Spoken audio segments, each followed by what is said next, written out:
नमस्कार, आप देख रहे हैं देश का number 1 news channel news 18 India. आपके साथ मैं हूं सबीना तामंग देशमुख।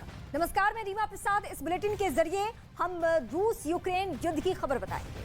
नमस्कार, मैं हूं आपके साथ अनुपमा झा। तमाम बड़ी खबरें लेकर हाजिर हैं हम।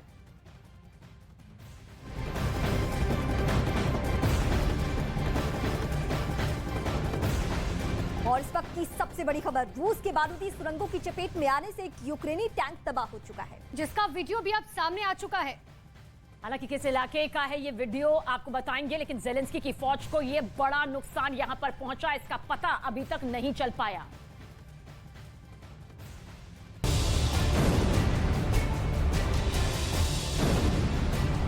लेकिन सामने आए वीडियो में दिखा कि यूक्रेन का एक टैंक सड़क पर चल रहा था और वो रास्ता बिल्कुल सुनसान था। तभी पुतिन की फौज की तरफ से बिछाई गई बारूदी सुरंग की जद में वो यूक्रेनी टैंक आ गया। तस्वीरों में यूक्रेन का टैंक इस घटना में तबाह होते दिखा, जिसके बाद धुएं का गुबार उठता दिखाई दिया। बारूदी सुरंग से हमला इतना जोरदार था कि टैंक पूरी तरह बर्बाद हो गया। इस दौरान टैंक में मौजूद यूक्रेन के सैनिकों के भी मारे जाने की आशंका है। बताया गया है कि रूस के सैनिक अब जगह जगह माइंस लगा रहे हैं, यूक्रेन की जमीन को बारूद बनाकर युद्ध के लिए इस्तेमाल कर रहे हैं। यानी यूक्रेन की धरती किसी जलती हुई आग से कम नहीं है। इनके करीब जाना मतलब खुद को राख करने जैसा है। रूस की इस प्लानिंग से यूक्रेन के सैनिकों की शामत आने वाली है।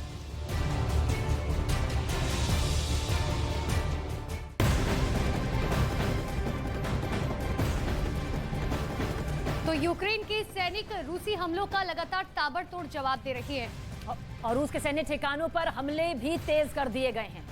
यूक्रेन का रूस के सैनिकों पर ड्रोन से हमले का एक और वीडियो सामने आ चुका है।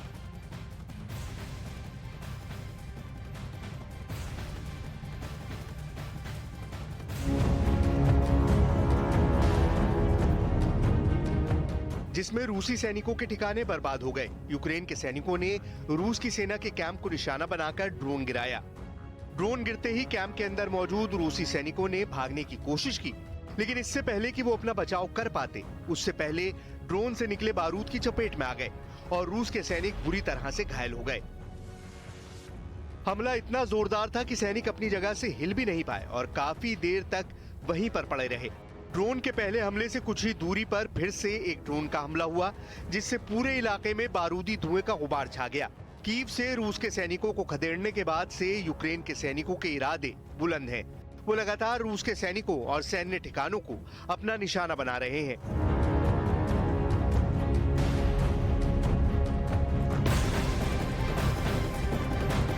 और इस बीच एक और बड़ी खबर आप तक, रूस यूक्रेन युद्ध से जुड़ी हुई। रूस के 2 नए परमाणु संचालित आइस ब्रेकर का उद्घाटन किया गया, जो आर्कटिक के माध्यम से एशिया को अपने हाइड्रोकार्बन निर्यात की सुविधा देने वाला है। यानी कि उत्तरी समुद्री मार्ग में रूस की स्थिति काफी मजबूत हो गई है। यानी पुतिन ने पश्चिमी देशों द्वारा लगाए गए प्रतिबंधों के खिलाफ अपनी ऊर्जा रणनीति को फिर से शुरू कर दिया है। 170 मीटर से ज्यादा लंबा ये नया परमाणु ऊर्जा से चलने वाला जहाज 3 मीटर गहराई तक की बर्फ को तोड़ सकता है। इसके आने के बाद समंदर में रूस की ताकत और बढ़ जाएगी। रूस के राष्ट्रपति पुतिन ने उद्घाटन के बाद कहा कि उत्तरी समुद्री मार्गों का विकास रूस को अपनी निर्यात क्षमता को पूरी तरह से मजबूत करेगा। Оба ледокола были заложены в рамках большого, как я уже сказал, серийного проекта и являются частью нашей масштабной системной работы по переоснащению и пополнению отечественного ледокольного флота. इस नए परमाणु संचालित आइस ब्रेकर पर रूस के झंडे को भी फहराया गया। रूस के पास 6 न्यूक्लियर 6 आइस ब्रेकर पहले से हैं, जबकि अमेरिका के पास सिर्फ 2 हैं। और इसके बिना आर्कटिक पर कब्जा करना किसी भी फौज के लिए नामुमकिन है। दुनिया का सबसे बड़ा न्यूक्लियर आइस ब्रेकर भी रूस के पास है और बाकी देश इस ताकत की बराबरी नहीं कर पा रहे। रूस की ये ताकत ऐसी है जिसका मुकाबला अमेरिका दूर दूर तक नहीं कर पा रहा। आइस ब्रेकर ही वो ताकत है जिसके जरिए आर्कटिक से रास्ता तैयार किया जाता है और यहाँ रूस बाकी देशों से बहुत आगे है।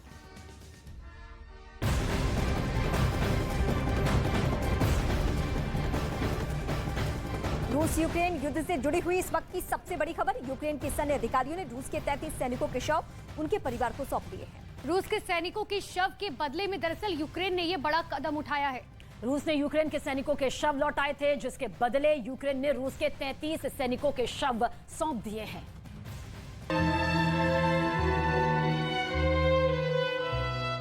युद्ध के दौरान दोनों देशों की तरफ से हजारों सैनिक शहीद हो चुके हैं और युद्ध अभी भी जारी है। ऐसे में शहीद होने वाले सैनिकों के शवों को दोनों देश संभाल कर रखते हैं और समय समय पर दोनों देशों के बीच सैनिकों के शवों को उनके देश की सेना को сьогодні відбувається процес передачі тіл, далі вони підуть на обмін. Важливість цього мероприятия заключається в тому, що потім ці тіла обміняються на тіла наших військовослужбовців загиблих, і наші військовослужбовці вже потім повернуться додому до своїх сімей. खार्किव में रूस की सेना और यूक्रेन की सेना के बीच एक दूसरे के शहीद सैनिकों के शवों की अदला बदली की गई।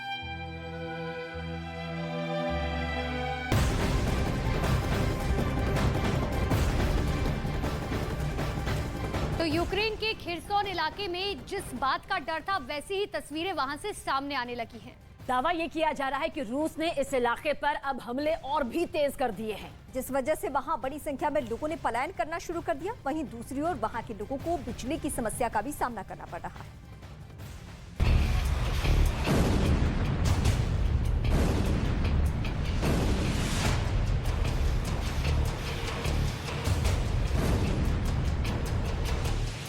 पलायन की डराने वाली ये तस्वीरें यूक्रेन के खिरसान इलाके से आई हैं, जहां लगातार हो रही गोलाबारी से लोग सहमे हुए हैं और पलायन को मजबूर हो गए। खिरसान पहले रूस के कब्जे में था, जिसे यूक्रेन की सेना ने आजाद कर लिया है। लेकिन ये आजादी यही नहीं थमी। रूस के सैनिक फिर से कब्जे में लेने के लिए लगातार हमले कर रहे हैं, जिसके बाद खिरसान में रहने वाले लोग जल्दी से जल्दी इलाका छोड़कर सुरक्षित जगहों पर जाना चाहते हैं। वहां से कुछ ऐसी तस्वीरें सामने आई हैं जो हैरान करने वाली हैं। वहां एक ट्रेन में कई लोग सफर करने को मजबूर हैं और ये लोग किसी भी तरह से खिरसान से बाहर निकलने के लिए बेताब दिखे।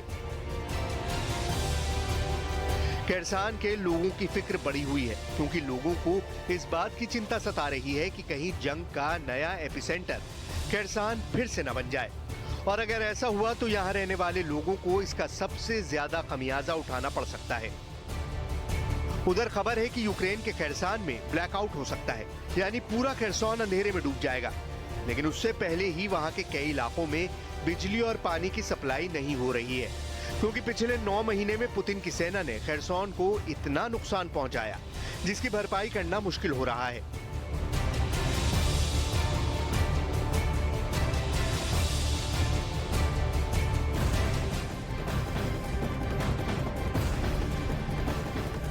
खरसोन को 9 महीने के बाद रूस से आजादी तो मिल गई, लेकिन वहां से जो तस्वीर सामने आई वो हैरान करने वाली।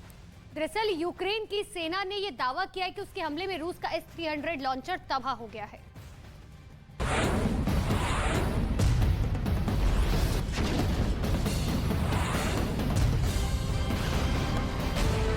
जिस रूस ने यूक्रेन पर हमले की शुरुआत करते हुए महायुद्ध का आगाज किया, जिस रूस ने यूक्रेन के कई शहरों पर जमकर कहर बरपाया था, जिस रूस ने यूक्रेन के कई इलाकों को अपने कब्जे में ले लिया था, वो रूस यूक्रेन की सेना से हारकर खैरसोन इलाके को छोड़कर चला गया। लेकिन अब वहां से जो तस्वीरें सामने आई वो हैरान करने वाली। वहां यूक्रेन के जवानों ने ऐसा हमला किया कि रूस के S-300 लॉन्चर को ही नष्ट कर दिया, जिसकी तस्वीरें भी सामने आई। S-300 से ही रूस की सेना खैरसोन में कोहराम मचा रही और ऐसा दावा किया गया कि दुनिया के सबसे आधुनिक और घातक बताए जाने वाले हथियार को यूक्रेन की सेना ने नष्ट कर दिया, जो रूस के लिए किसी बड़े झटके के जैसा है। देखिए, S-300 की गिनती दुनिया के आधुनिक और घातक एयर डिफेंस सिस्टम में होती है, क्योंकि S-300 डिफेंस सिस्टम को लंबी दूरी के टारगेट को तबाह करने के लिए ही जाना जाता है। ये एयर डिफेंस सिस्टम बैलिस्टिक मिसाइलों को भी हवा में ही ढेर कर सकती है। और इतना ही नहीं, हवा में उड़ रहे लड़ाकू विमानों को ये पल भर में, यानी कि पलक झपकते ही तबाह करने में सक्षम है। और इसमें लगा रडार सिस्टम इतना आधुनिक है, इतना हाईटेक है कि वो एक समय में कई टारगेट को ट्रैक कर सकता है। इतना ही नहीं, इसके जरिए दुश्मन पर कई बार एक साथ कई मिसाइलें भी दागी जा सकती हैं।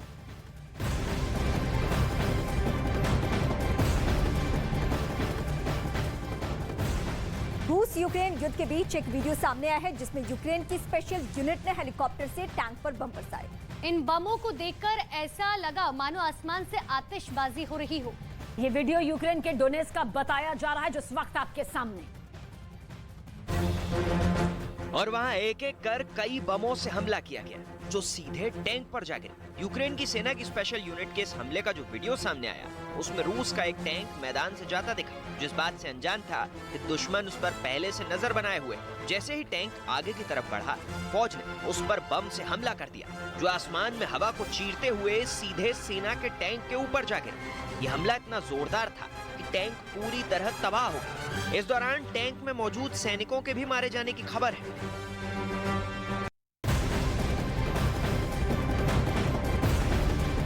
उधर रूस ने यूक्रेन पर मिसाइल हमले का एक नया वीडियो जारी किया है। और जिस वीडियो का जिक्र यहाँ पर किया जा रहा है, रूस की सेना के जवान सुखोई फाइटर प्लेन से इसमें जोरदार खौफनाक हमला करते दिखे। और दावा तो ये भी किया जा रहा है कि इस हमले में ज़ेलेंस्की की सेना को भारी नुकसान उठाना पड़ा है। यूक्रेन पर हवाई हमले का एक नया वीडियो सामने आया है जिसमें रूसी सैनिक सुखोई Su-35 से हमला करते दिखे। रूस की तरफ से जारी किए गए वीडियो में 2 सुखोई विमान उड़ान भरते दिखे। उड़ान से पहले दोनों पर मिसाइलें लैस की गई, फिर फाइटर प्लेन ने उड़ान भरी। रूस के दोनों सुखोई Su-35 के फाइटर पायलट यूक्रेन के ऊपर उड़ान भरते हुए मिसाइल दागते दिखे। एक के बाद एक सुखोई फाइटर प्लेन ने कई मिसाइल दागी। दावा किया गया कि रूस के सुखोई विमानों ने यूक्रेन के सैन्य ठिकानों को निशाना बनाया। ये वीडियो रूस के रक्षा मंत्रालय की तरफ से जारी किया गया।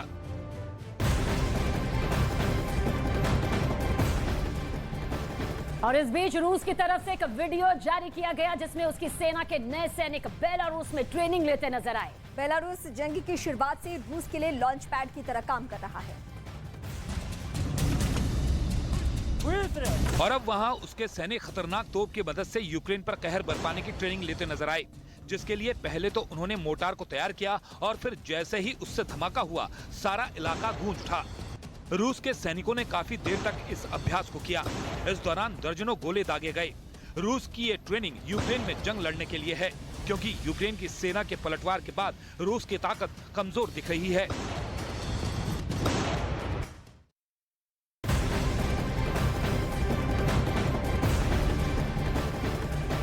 और इस वक्त की सबसे बड़ी खबर, आफ्ताब का पॉलीग्राफ टेस्ट आज होने की संभावना अब नहीं है। कल पॉलीग्राफ टेस्ट की पहली प्रक्रिया पूरी की जा चुकी थी और आज दूसरा सेशन होना था, लेकिन एफएसएल के अधिकारियों के मुताबिक आज पॉलीग्राफ टेस्ट होना बेहद मुश्किल। तो इस वक्त बड़ी जानकारी हम आपको ये दे रहे हैं, टीमें अलर्ट है। एफएसएल की जो टीम है वो दूसरा राउंड करने जा रही थी, लेकिन आज वो नहीं होना है, आज मुश्किल है। अब ये राउंड कल होगा।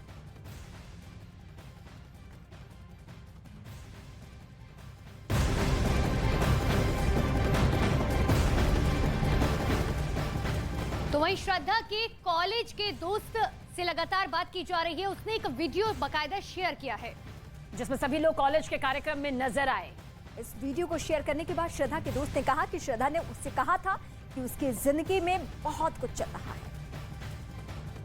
वैसे तो हम प्यार से उसे 4G गर्ल या फिर पिक्सी कट गर्ल बुलाया करते थे और वो अपने आप को शॉर्ट रिबेलियन कहती थी। शायद उसका कारण ये था कि रिबेलियन उसकी सोच थी ही, हाइट थोड़ी शॉर्ट थी और हेयर शॉर्ट थे, प्रोबेबली इस वजह से। बट हाँ, उसकी अपनी एक इंडिविजुअलिटी थी, अपनी पर्सनालिटी थी, अपनी बात रखना उसे आती थी, उसके अंदर वो मैच्योरिटी थी। उसको देख के दूसरे लोग इंस्पायर हो, ऐसी कम्युनिकेशन थी और साथ ही साथ उसका नॉलेज भी बहुत ही कमाल का था।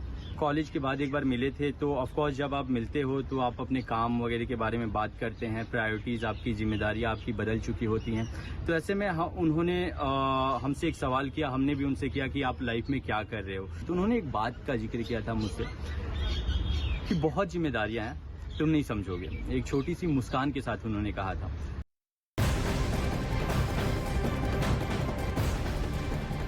और श्रद्धा केस में बड़ी जानकारी सामने आई है। आज बताया गया कि श्रद्धा ने आफताब के खिलाफ पुलिस थाने में शिकायत दर्ज कराई थी। 2020 में श्रद्धा ने आफताब के खिलाफ नाला सुपारा में शिकायत दर्ज कराई थी, जिसका एक लेटर मौजूद है। श्रद्धा ने आफताब पर मारपीट और जान से मारने की कोशिश जैसे इस लेटर में गंभीर आरोप लगाए हैं। तो जानकारी आप तक पहुंचा दें कि 2020 में श्रद्धा की तरफ से बाकायदा शिकायत दर्ज करवाई गई थी। न्यूज 18 इंडिया के पास शिकायत की एक्सक्लूसिव कॉपी भी मौजूद है, जो इस वक्त आपके सामने, जिसमें श्रद्धा ने अपना पूरा दर्द बयां किया था कि आखिर क्या कुछ उसके साथ हो रहा है।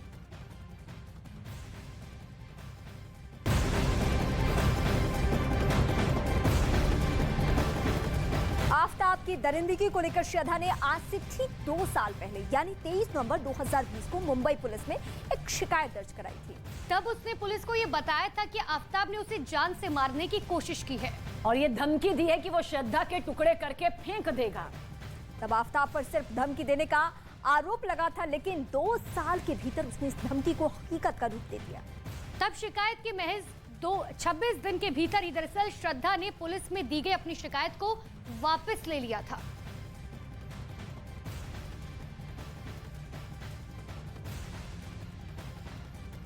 और देखिए, अब यह भी कहा जा रहा है कि 26 दिनों के बाद श्रद्धा ने अपनी शिकायत इसीलिए वापस ले ली क्योंकि आफताब के माता पिता ने इसके लिए श्रद्धा पर दबाव बनाया था, जिसके बाद श्रद्धा ने 19 दिसंबर 2020 को अपनी शिकायत वापस ले ली।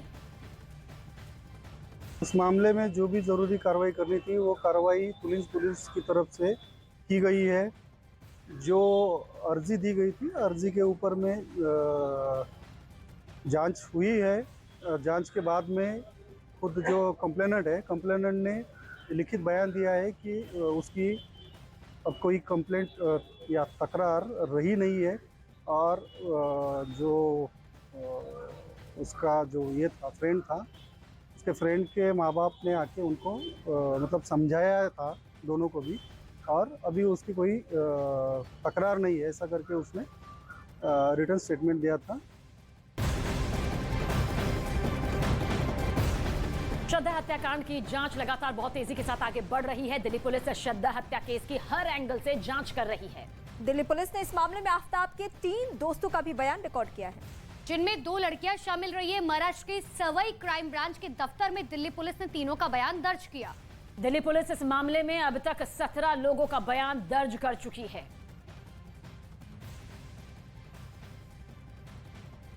तो ये बड़ी जानकारी इस वक्त की आपको दे रहे हैं, जहां पर दरअसल 3 दोस्तों के बयान जो है वो अब तक दर्ज किए गए हैं। मुंबई में भी कई लोगों के बयान दर्ज किए गए, तो दिल्ली में भी दर्ज किए गए हैं। अब एक एक करके तमाम जो दोस्त हैं श्रद्धा के, वो सब सामने आ रहे हैं, क्योंकि उनके मन में भी ये गम और गुस्सा है कि जल्द से जल्द आफताब को इस बात की सजा मिलनी चाहिए कि अगर उसने ऐसा गुनाह किया है तो इसकी सजा भी उस लेवल की हो।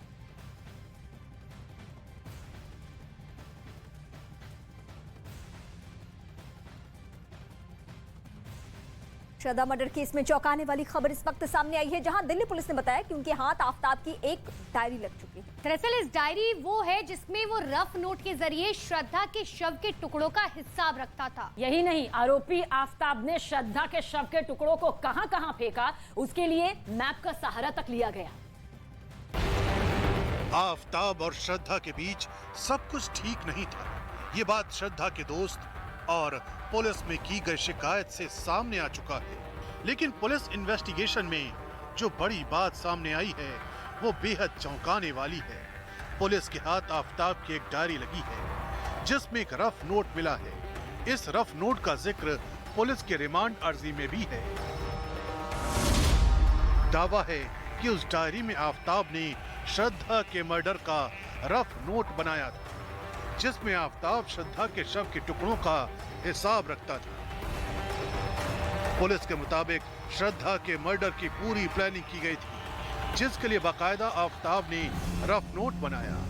मर्डर के बाद टुकड़े करने के लिए किन किन औजारों की जरूरत पड़ेगी, उसको भी सर्च किया गया था। आरोप है कि मई को आफताब ने पहले श्रद्धा का गला दबाकर हत्या कर दी, उसके बाद श्रद्धा के शव के 35 टुकड़े किए और फिर उन्हें धीरे धीरे महरौली और छतरपुर के आसपास के जंगलों में फेंक दिया।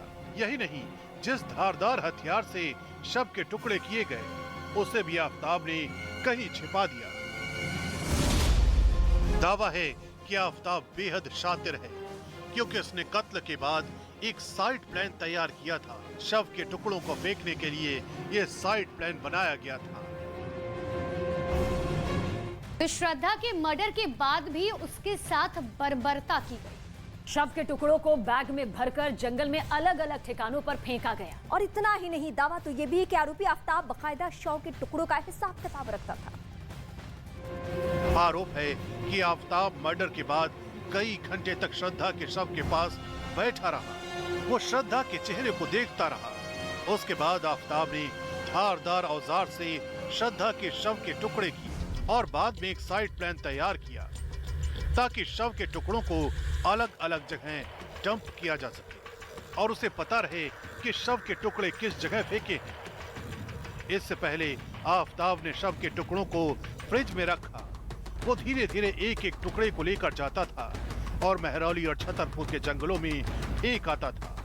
इस बीच आफताब के कुछ सीसीटीवी वीडियो भी सामने आए हैं, जिसमें वो रात के वक्त एक बैग लेकर जाता दिखा। दावा है कि इन्हीं बैग में वो शव के टुकड़ों को भर कर ले जाता था और फिर फेंक आता था। पुलिस अब आफताब के घर से मिले रफ नोट के आधार पर श्रद्धा के शव के टुकड़ों की तलाश में जुटी है।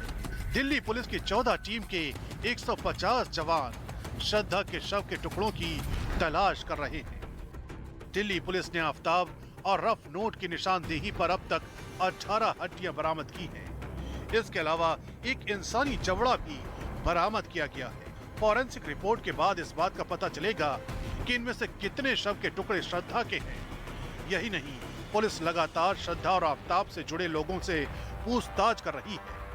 दिल्ली पुलिस श्रद्धा हत्या केस की हर एंगल से जांच कर रही है। दिल्ली पुलिस ने इस मामले में आफताब के 3 दोस्तों का बयान भी दर्ज किया है, जिनमें 2 लड़कियां शामिल रही। महाराष्ट्र के वसई क्राइम ब्रांच के दफ्तर में दिल्ली पुलिस ने तीनों का बयान दर्ज किया। दिल्ली पुलिस इस मामले में अब तक 17 लोगों का बयान दर्ज कर चुकी है। और आइए अब आपको दिखाते हैं श्रद्धा मर्डर केस से जुड़ी 10 बड़ी जरूरी खबरें। श्रद्धा मर्डर केस में आरोपी आफताब का पॉलीग्राफ टेस्ट आज होने की संभावना नहीं। आज दूसरा सेशन होना था। कल पॉलीग्राफ टेस्ट की पहली प्रक्रिया हुई थी। पॉलीग्राफ टेस्ट के दौरान आफताब से एफएसएल के एक्सपर्ट करेंगे सवाल। दिल्ली पुलिस के अधिकारी नहीं रहेंगे मौजूद। श्रद्धा ने आफताब के खिलाफ पुलिस थाने में दर्ज कराई थी शिकायत। 2020 में श्रद्धा ने आफताब के खिलाफ नाला सुपारा में शिकायत दर्ज करवाई थी। श्रद्धा ने आफताब पर मारपीट और जान से मारने की कोशिश जैसे गंभीर आरोप लगाए थे, लेकिन 26 दिन के बाद भी श्रद्धा ने शिकायत वापस ले ली थी। आफताब के माता पिता ने श्रद्धा पर बनाया था दबाव। दिल्ली में आरोपी आफताब के घर की पुलिस ने ली तलाशी। तकरीबन 10 से 15 मिनट तक आफताब के घर में थी पुलिस की टीम। दिल्ली पुलिस श्रद्धा मर्डर केस की हर एंगल से कर रही है जांच। दिल्ली पुलिस ने आफताब के 3 दोस्तों के भी बयान दर्ज किए, जिनमें 2 लड़कियां शामिल। महाराष्ट्र के वसई क्राइम ब्रांच के दफ्तर में दिल्ली पुलिस ने आफताब के दोस्तों का बयान दर्ज किया है। दिल्ली पुलिस अब तक 17 लोगों के बयान दर्ज कर चुकी है। श्रद्धा का एक नया वीडियो सामने आया, जिसमें वो किसी नाटक में किरदार निभाती नजर आई। श्रद्धा के कॉलेज का ये वीडियो बताया जा रहा है। श्रद्धा के टीम लीडर करण बहरी के साथ आफताब की इंस्टाग्राम चैट सामने आई। श्रद्धा के मर्डर के 4 महीने बाद यह चैट सामने आया। महाराष्ट्र के अहमदनगर में आफताब के खिलाफ प्रदर्शन। आफताब को फांसी की सजा देने की मांग।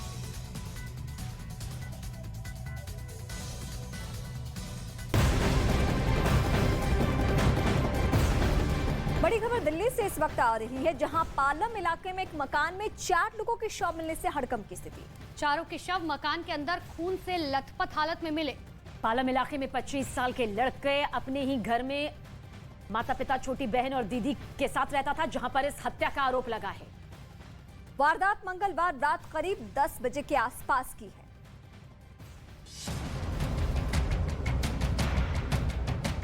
बताया जा रहा है कि आरोपी ने वारदात को अंजाम देने से पहले टीवी की आवाज बहुत तेज कर दी थी, ताकि आस पड़ोस के लोगों को चीखने चिल्लाने की आवाज न मिले।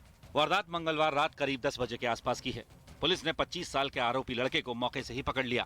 पुलिस का कहना है कि आरोपी बेरोजगार था, जबकि घर वालों का कहना है कि केशव को नशे की लत थी और वो हाल ही में नशा मुक्ति केंद्र से घर वापस आया था। आरोपी केशव का अक्सर अपने परिवार वालों से झगड़ा होता था।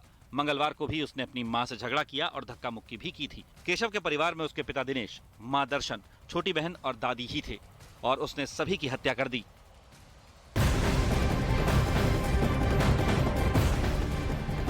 यूरोप के देश यूक्रेन की अब लगातार मदद कर रहे हैं।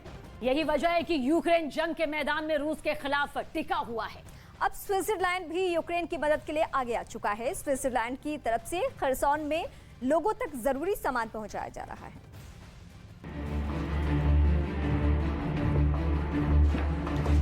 स्विट्जरलैंड से मदद की कुछ तस्वीरें सामने आई हैं। उसमें पीने के पानी समेत कई जरूरी सामान ट्रक पर लाद कर खेरसौन पहुंचाया जा रहा है, क्योंकि खेरसौन के लोगों के सामने अब सबसे बड़ा संकट है पानी का। वहां बिजली नहीं होने की वजह से लोगों तक साफ पानी की सप्लाई नहीं हो पा रही है। ऐसे में यहाँ के लोग मजबूरी में तालाब का पानी पीने को मजबूर हैं। स्विट्जरलैंड ने कई ट्रकों से मदद भेजी है, जो यूक्रेन की सड़कों पर लाइन से चलते हुए नजर आए। खेरसौन के लोग इस वक्त खाना, पानी और बिजली की किल्लत से जूझ रहे हैं। वहीं विश्व स्वास्थ्य संगठन ने चेतावनी दी है कि अगर खेरसौन का ऊर्जा संकट पूरा नहीं हुआ तो लाखों लोगों की जिंदगी खतरे में पड़ सकती है।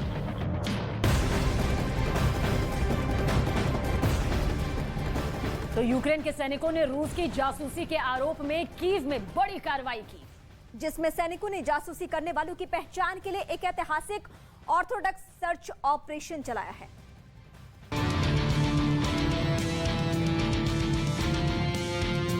इस दौरान इंटेलिजेंस अधिकारियों और सेना के जवानों ने चर्च के अंदर किसी छिपे हुए हथियार या विदेशी नागरिकों और संभावित खुफिया जानकारी के लिए तलाशी ली। युद्ध के बीच यूक्रेन के इंटेलिजेंस ने धार्मिक स्थलों से रूस के लिए जासूसी किए जाने की आशंका पर सर्च अभियान चलाया और कीव के ऐतिहासिक ऑर्थोडॉक्स चर्च में सर्च ऑपरेशन चलाया गया। इस दौरान चर्च में आने जाने वाले हर शख्स की निगरानी की गई और उनकी पहचान की भी जांच की गई। यूक्रेन के इंटेलिजेंस और सेना के इस बर्ताव को लेकर लोगों में खासी नाराजगी देखी गई। लोगों के मुताबिक ऑर्थोडॉक्स चर्च के प्रमुख ने भी कुछ ऐसा नहीं कहा जिससे रूस के समर्थन की बात कही जा रही है। यूक्रेन के खुफिया विभाग का दावा है कि यूक्रेन के सैकड़ों ऑर्थोडॉक्स चर्च मॉस्को से अपना रिश्ता खत्म कर चुके हैं, लेकिन अभी भी कुछ ऐसे चर्च हैं जहां से रूस के समर्थन में आवाज उठती रहती है। उन्हीं में से कुछ चर्चों में ये अभियान चलाया गया।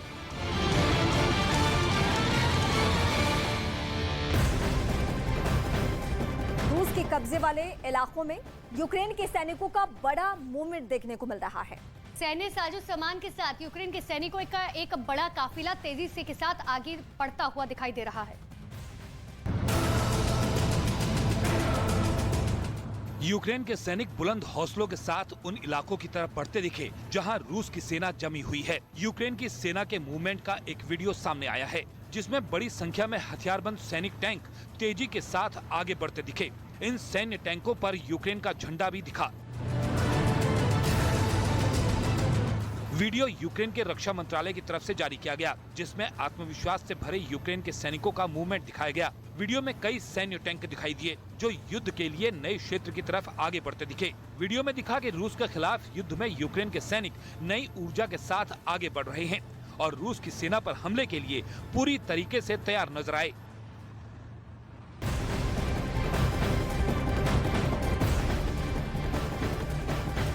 तो युद्ध के हालातों से गुजर रही रूस में अब सैनिकों की मदद के लिए छात्र भी आगे आने लगे हैं। दिव्यांगों के एक स्कूल में बड़ी संख्या में छात्रों ने सैनिकों की मदद के लिए उनकी ड्रेस बनाई, जिसमें बड़ी संख्या में दिव्यांग स्कूल के छात्र और वॉलंटियर्स रूस के सैनिकों के लिए ड्रेस सिलते नजर आए। इस दौरान छात्रों और वॉलंटियर्स ने सैनिकों के लिए बैलेक्लाव, स्नूट्स और युद्ध के दौरान दुश्मनों को चकमा देने के लिए पहनी जाने वाली सैनिकों की एक विशेष ड्रेस भी बनाई। एक्सपर्ट की निगरानी में छात्रों ने कई घंटे की मेहनत के बाद बड़ी संख्या में रूस के सैनिकों के लिए ड्रेस तैयार की। सामने आए वीडियो में छात्र सिलाई मशीनों पर अपना हुनर दिखाते दिखे। इसके अलावा दिव्यांग स्कूल के टेक्निकल ग्रेड के छात्रों ने भी सैनिकों की मदद के लिए टैंक बनाने में अपना सहयोग दिया। Которое случилось в нашей стране, и поэтому ребята изъявили сами такое желание помочь. स्कूल के डिप्टी निदेशक के मुताबिक देश में युद्ध के हालात के बीच छात्रों के साथ साथ बड़ी संख्या में वॉलंटियर्स ने खुद सेना की मदद की पेशकश की थी, जिसके बाद एक वर्कशॉप का आयोजन किया गया।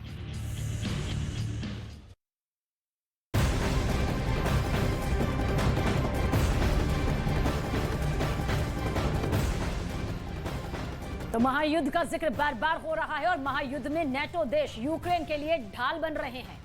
और इन सब के बीच स्वीडन ने यूक्रेन के युद्ध के मैदान में मजबूती देने के लिए $278 मिलियन की मदद भेजी है, जिसमें सैन्य तकनीकी मदद शामिल है। स्वीडन ने एयर डिफेंस सिस्टम से भी यूक्रेन को मजबूत करने का ऐलान किया है, जो व्लादिमीर पुतिन का गुस्सा भड़काने के लिए काफी है। स्वीडन की मदद के बाद महायुद्ध में नया सीन क्या बनने वाला है, उस पर दुनिया की निगाहें हैं और इससे जुड़ी रिपोर्ट दिखाते हैं।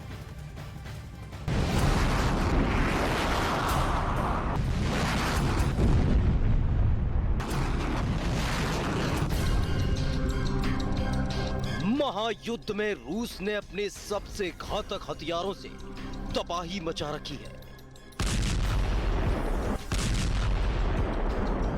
यूक्रेन के आसमान में मिसाइलों की बारिश और पावर स्टेशन पर ड्रोन अटैक से यूक्रेन सहमा हुआ है। ऐसे वक्त में रूस का सामना करने के लिए यूक्रेन को साथी देश ने मदद भेजने का ऐलान किया। जंग में रूस के साथ हाथ मिलाए स्वीडन ने इस बार यूक्रेन को एयर डिफेंस सिस्टम समेत $287 मिलियन की मदद भेजने का ऐलान किया है। स्वीडन के रक्षा मंत्रालय की ओर से जारी राहत पैकेज में यूक्रेन के लिए सैन्य, तकनीकी और मानवीय सहायता शामिल होने की बात कही जा रही है। स्वीडन के रक्षा मंत्रालय का दावा है कि ये यूक्रेन के लिए अब तक का सबसे बड़ा राहत पैकेज होगा। Detta är alltså det största biståndspaketet som Sverige har gett vid ett enskilt tillfälle till Ukraina, 720 miljoner. युद्ध की शुरुआत में पुतिन ने दावा किया था कि महज कुछ ही दिनों में रूस के सैनिक यूक्रेन की जमीन को जीत लेंगे, लेकिन नेटो की मदद ज़ेलेंस्की को महायुद्ध में मजबूत कर रही है और यूक्रेन को मिल रहे लगातार हथियार पुतिन की नींद उड़ाए हुए हैं। इससे पहले भी स्वीडन ने यूक्रेन को मदद भेजी थी, जिसमें स्वीडन ने 5000 anti tank rockets, 1,35,000 field ration, 5000 helmet और 5000 बॉडी आर्मर यूक्रेन भेजकर सेना का मनोबल भी बढ़ाया था और मैदान में मजबूत भी किया था। जंग शुरू होने के बाद से स्वीडन की मदद यूक्रेन को मिलती रही है और इससे पहले भी कई बार ज़ेलेंस्की को हथियारों की मदद दी जा चुकी है। जंग की शुरुआत से स्वीडन यूक्रेन को किसी न किसी जरिए मदद भेज रहा है। पिछले महीने ही यूक्रेन को स्वीडन से 155 mm आर्चर मिली थी। एसपीजी 155 मिलीमीटर की तोप यूक्रेन के जंगी बेड़े में एक घातक हथियार के तौर पर शामिल हुई थी। 155 मिलीमीटर आर्चर BAE सिस्टम की ओर से तैयार की गई स्वचालित होवित्जर है। 155 मिलीमीटर आर्चर में कंप्यूटराइज्ड फायर कंट्रोल सिस्टम मौजूद है। आर्चर से करीब 40 किलोमीटर तक टारगेट को मार गिराने की ताकत है। इसकी स्पीड 70 किलोमीटर प्रति घंटा है। आर्चर से multi round simultaneous impact fire हो सकता है और ये हर 30 सेकंड के विस्फोट में 6 राउंड तक फायर करने में सक्षम है। रूस की आग उगलती मिसाइलें जब फटती हैं तब बारूद का ऐसा तूफान आता है जो सब खाक में मिला देता है। खूनी संघर्ष में रूस के रॉकेट अटैक बेहद असरदार साबित हो रहे थे, जिन्हें जवाब देने के लिए स्वीडन की ये मदद यूक्रेन के लिए काफी मददगार साबित हुई। संघर्ष के 9 महीने बाद अब भी पुतिन यूक्रेन को शिकस्त देने का सपना लिए हैं, लेकिन नेटो का सपोर्ट यूक्रेन को महायुद्ध में मजबूत किए हुए है।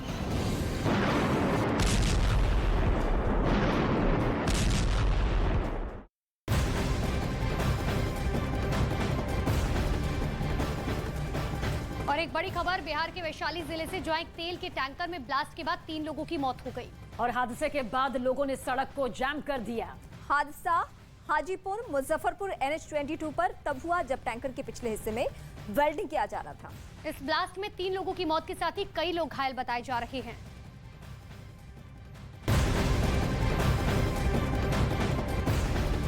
और अगली खबर लेंगे महाराष्ट्र के नागपुर से, जहां पर एक बड़ा हादसा हो गया जब स्कूल बस का ब्रेक फेल होने पर बेकाबू हो गई वो बस। कई गाड़ियों में अचानक से टक्कर मार दी, जिसमें एक बच्चे की मौत हो गई।